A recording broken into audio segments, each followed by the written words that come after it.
you can become much more resource efficient, but also be very, very caring for the animal welfare. And I think in this industry, a lot of companies and farmers are already doing that today, and we can do even more for the future.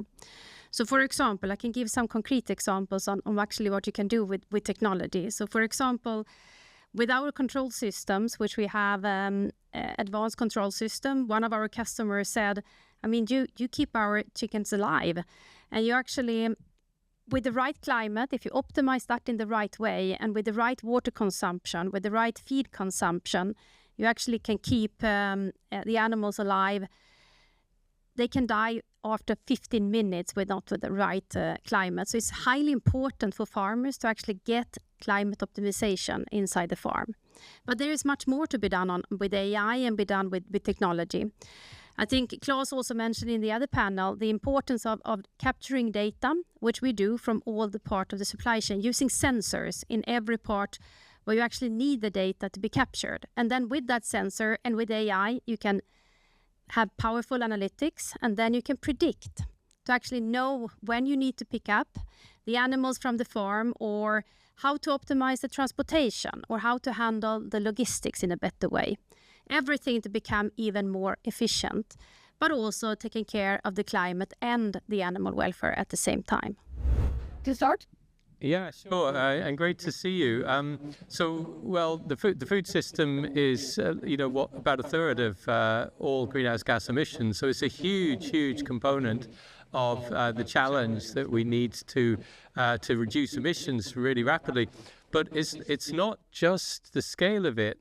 When we look at the climate models and how fast we need to reduce emissions to stay, as close to 1.5 as possible, the models show that actually the food system needs to change the fastest. That, we need to be net zero with the food system in the 2030s, as early as possible within the 2030s. So it's absolutely, this is sort of ground zero for climate, is the transformation of the food system. But there's so much waste in the system, so there's so much potential for transformation. So that's the good news there is, a lot of the solutions to reduce emissions are there.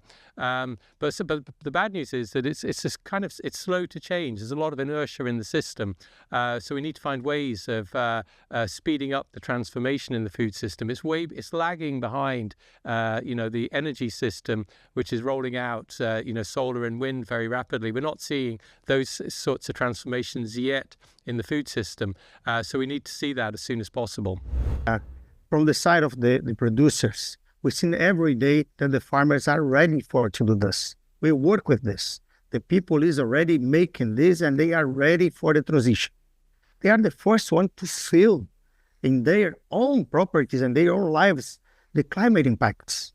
They know sustainability is not longer an optional situation. You need to work with it. But the farmers need more things. For instance, clear incentives, practical tools, and also fair markets for this, because they are implementing renewable energy, they are recovering land, investing in animal welfare, adopting low carbon production system. But what they ask for this is, in the process, is that he not be blamed, but be supported to enhance the situation.